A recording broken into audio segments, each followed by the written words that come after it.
Welcome to Jackson Lewis's podcast, We Get Work. Focused solely on workplace issues, it is our job to help employers develop proactive strategies, strong policies, and business-oriented solutions to cultivate an engaged, stable, and inclusive workforce. Our podcast identifies issues that influence and impact the workplace and its continuing evolution, and helps answer the question on every employer's mind: how will my business be impacted? Manufacturing employers are facing more uncertainty than ever as threats of reciprocal tariffs and supply shortages loom. Reductions in force may appear to be the most expedient solution, but competing federal and state regulations may challenge that notion. On this episode of We Get Work, we discuss the most common RIF warrant issues and provide practical guidance for employers considering a reduction in force. Our hosts today are co-leaders of the firm's manufacturing group, Emily Borna and Pat Peters, principals respectively in Jackson Lewis's Atlanta and Cleveland offices. They are joined by Penny Lieberman, a principal in the White Plains office, whose practice focuses primarily on advising clients on RIF warrant issues. Emily, Pat, and Penny, the question on everyone's mind today is, what key steps should manufacturing employers considering a reduction in force take now to remain compliant with warrant statutes and other legal obligations? And how does that impact my business? Greetings and welcome, everyone. I'm Emily Borna from the Atlanta office of Jackson Lewis, and I'm delighted to be here with my manufacturing industry group co-leader, Pat Peters from our Cincinnati office, and one of our firm's subject matter experts on RIFs and warrants, Penny Lieberman from our White Plains office.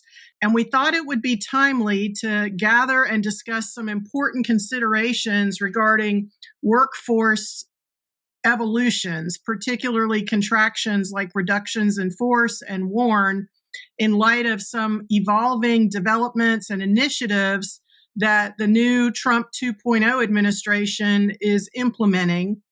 We see a specific impact on the manufacturing industry, and in particular, new trade policies, proposed regulations, and tariffs are expected to have a significant impact on our manufacturing industry sectors, both good, bad, and otherwise, whether it's reducing compliance costs, fostering more business-friendly environments, encouraging domestic production, and reducing reliance on international supply chains, or having difficulty sourcing certain necessary components in various industries, whether it's pharmaceuticals, semiconductor chips, automotive parts, and otherwise. And so with that, I'm going to turn it over to my partner, Pat, and we'll get some important information we hope you find useful from Penny. Hey, thanks, Emily. And we're delighted to have Penny, who is one of our subject matter experts, here in studio today for this podcast on reductions in force, and specifically the WARN Act. And Penny, we wanted to start off by talking about kind of trends that you're seeing as one of the go-to lawyers in our firm of 1,100 lawyers with offices spanning the country. You sort of have your finger on the pulse of what's happening with broad-scale reductions. What's going on in the current market? Well, I'm seeing an uptick in the reductions, but interestingly, I'm also seeing a downtick because we have clients that had employees who were on layoff or they were planning more layoffs or reductions in force, and now they're on hold a little bit to see what's going on with the tariffs and whether or not they're going to be able to reinvigorate some of their businesses. I also have clients that were planning on reconfiguring some of their businesses and moving some work out of the U.S., and some of that is on hold. Some are going forward and saying, we're just going to forge forward and see where we land on that. But I've had some reductions in force that have been delayed, and I have some that have been completely canceled.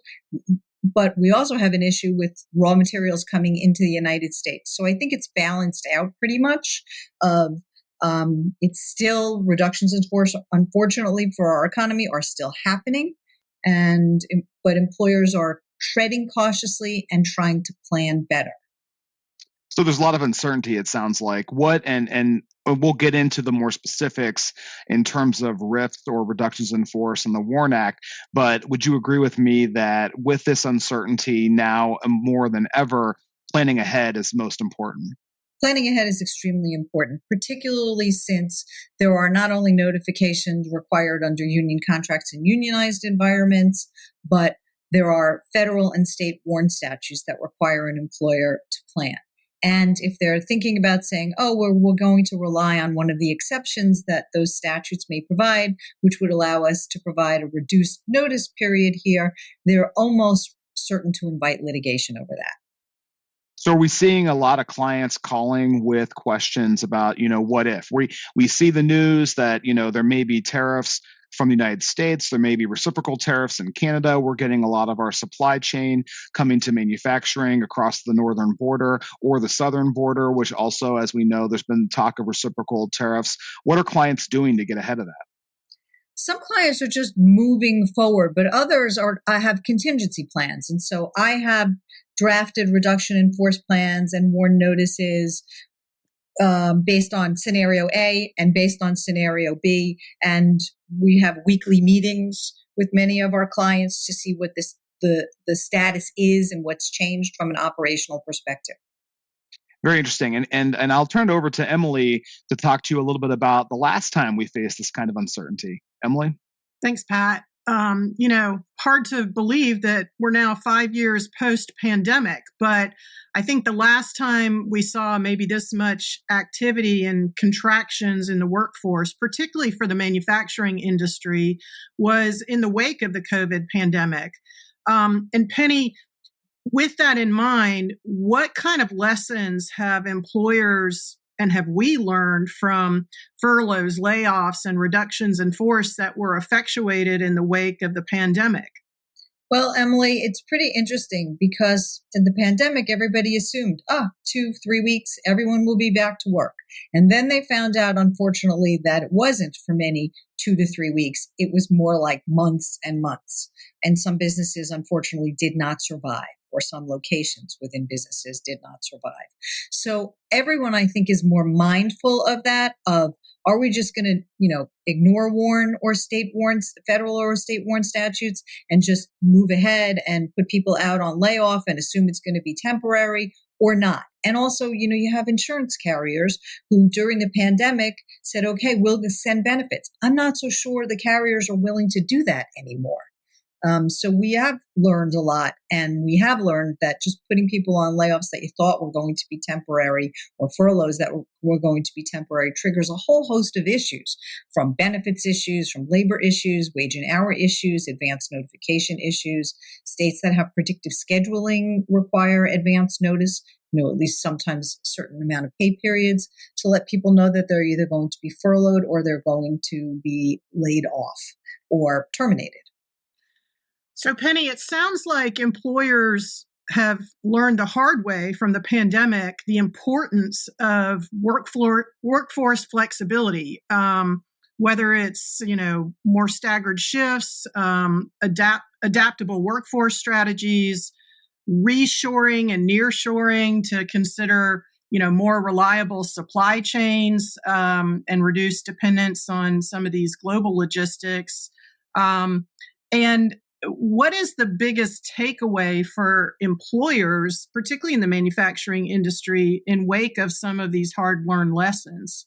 I think the biggest takeaway is still you need to plan. This is not the pandemic. While employers think that they can spin on a dime and get this all covered, not necessarily so. And I think they need to consult not only with their finance people, but also with their in-house and outside counsel and their human resources. So more comprehensive contingency plans to be prepared for future disruptions certainly sounds like a good approach. Absolutely, Emily. I'm on the phone daily with clients considering the what ifs. And stronger communication and collaboration, both for customer-centric and internal communications with employees, sounds really crucial to managing some of this uncertainty.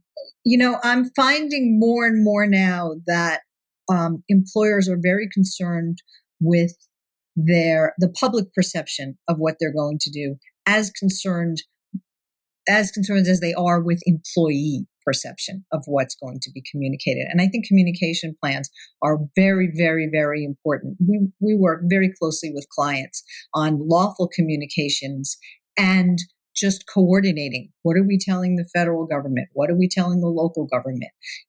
What are we telling our employees? What are we telling the unions that represent our employees? What does this do to our workforce for purposes of recruitment and retention? Thanks, Penny. One other thought here. With the advent of so much automation and digital transformation and AI, robotics, have you seen that really have an impact on employers' abilities to handle workforce disruptions?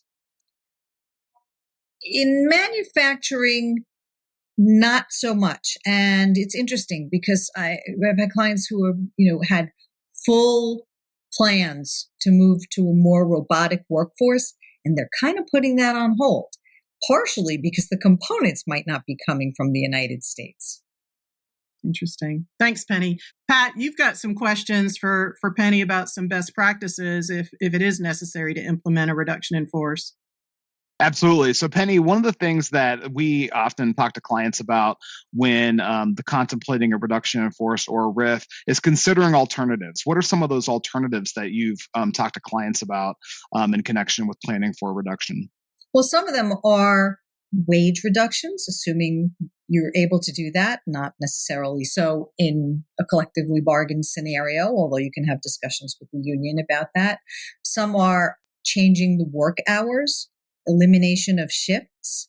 We're kind of going back to the shared work concept. Can we reduce hours, and are we in a state that allows for supplemental unemployment or modified unemployment where we reduce hours and we avoid a layoff in that scenario? And I think employers are being very, very, very concerned, Pat, about what happens with employee benefits, because just slashing hours or slashing pay is one thing, but there's an impact on employee benefits for employees, and that's significant.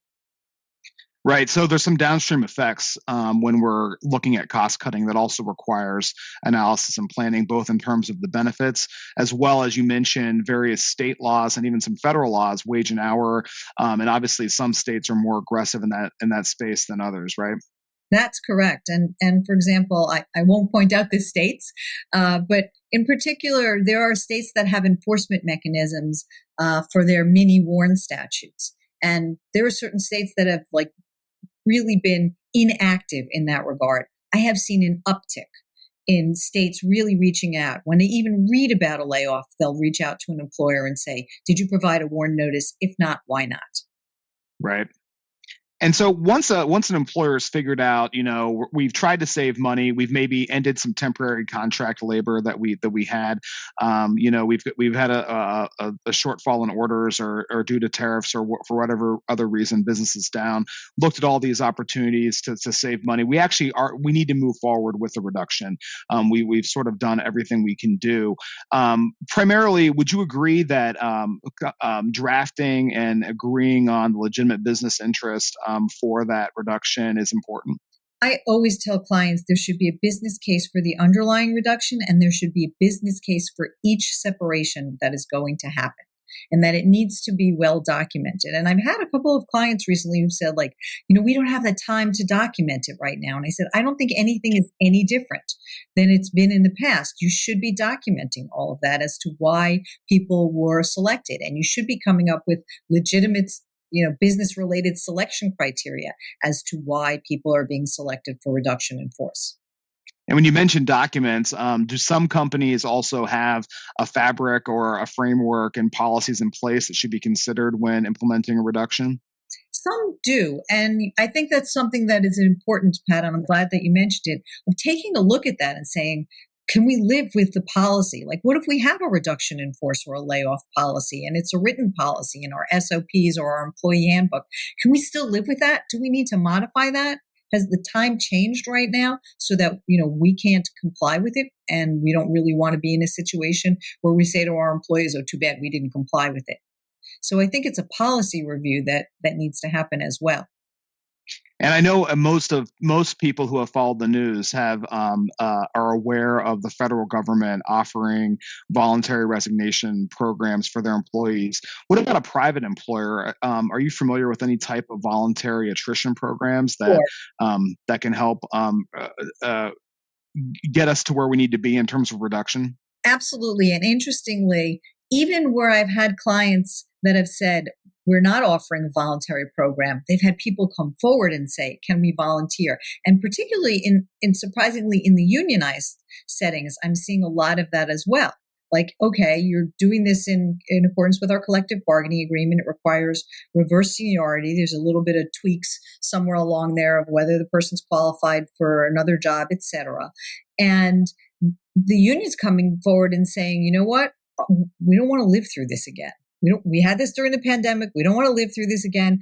People want potentially to leave. Can we put in place a voluntary separation program, a voluntary, early retirement program? So I am seeing a lot of inquiries about that. And sometimes employers didn't plan on offering that, and they're finding out that their workforce is interested. Right. And every time I've experienced either a voluntary buyout program as a lawyer counseling clients or even as an employee, you're always surprised who takes the buyout and who does not. Sometimes it's not the folks that you think are going to take it because you've got to make the eligibility criteria such that it truly is voluntary, right?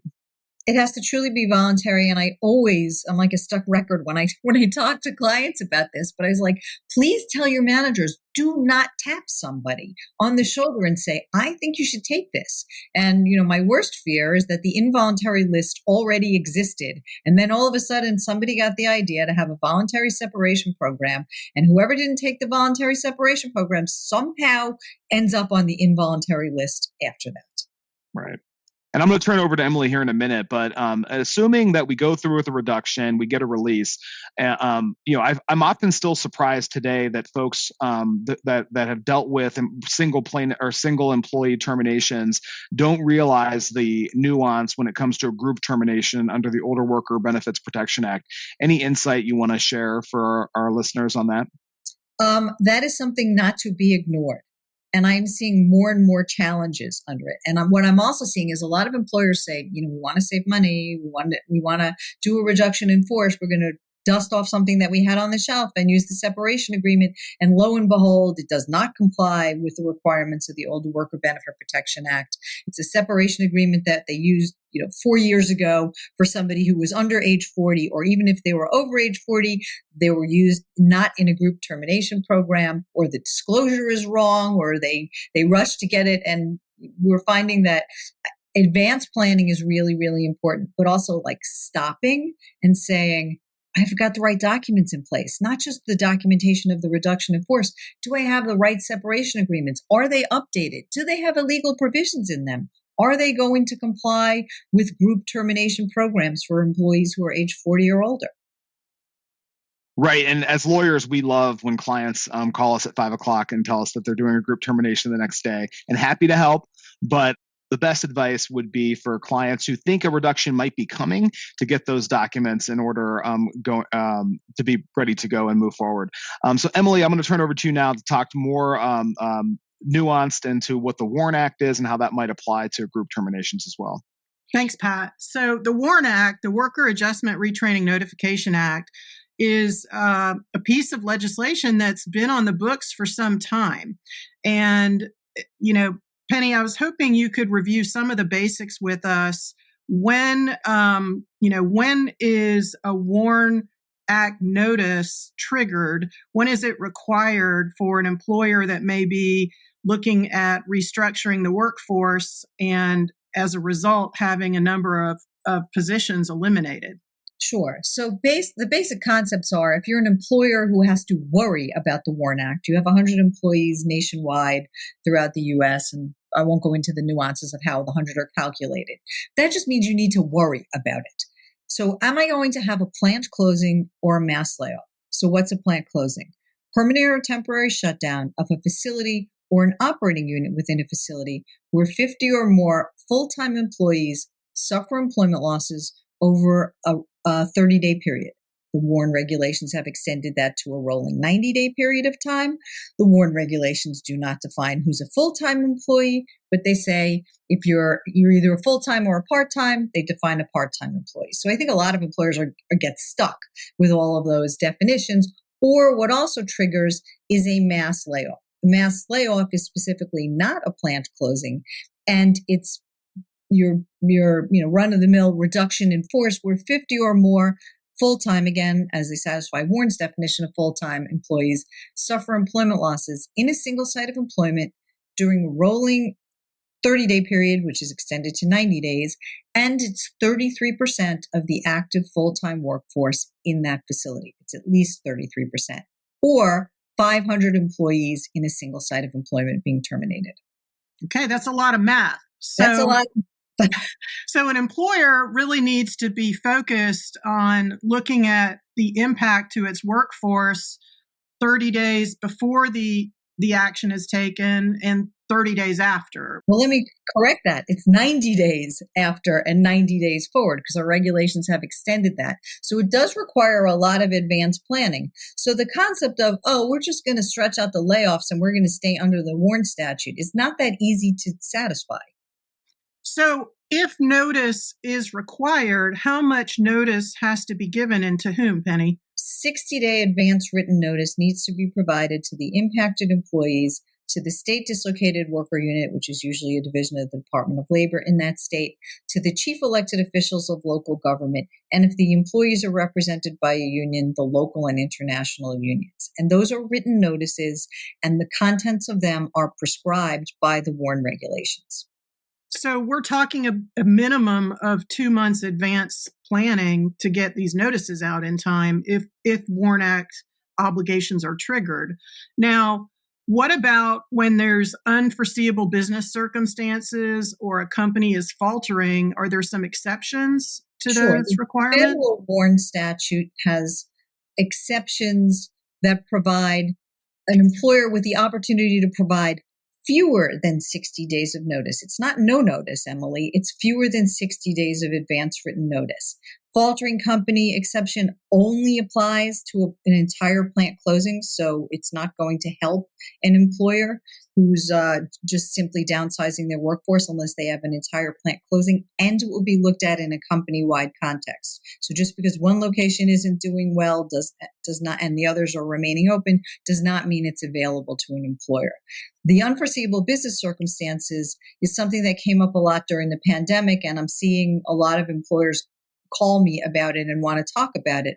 And that's when there's some sudden and dramatic event not reasonably anticipated to have occurred at the time WARN notices due. And for all of these, there's also a natural disaster exception, which right now things could seem like a natural disaster, but fortunately we're not having one. And again, that allows you to provide fewer than 60 days of notice, but the notice has to be a detailed written notice saying why you could not have provided more notice and relying on the elements of the exception. They're not that easy to meet these, and the employer will always bear the burden of proof. And this is where we see litigation or investigations if it's under a state WARN statute that has a similar exception in it. So Penny, if an employer is unable to satisfy the notice obligations of WARN, what kind of exposure or penalties might they be facing? Sure. Depending upon what jurisdiction an employer is in, it's either 60 days of back pay and benefits. And the big ticket to me is the benefits, because some of them are unquantifiable. It's not just the cost of premiums. It could be the actual medical expenses an employee incurs in that regard. Also, should the chief elected official of local government sue, there's a $500 a day civil penalty. But what's the big ticket in WARN litigation? There are almost always class actions. And that means attorney's fees. So not only is an employer paying its attorneys to defend, it's going to pay the prevailing plaintiff's attorney's fees if it loses, or generally in a settlement. And that's very often what drives these litigations and increases the cost.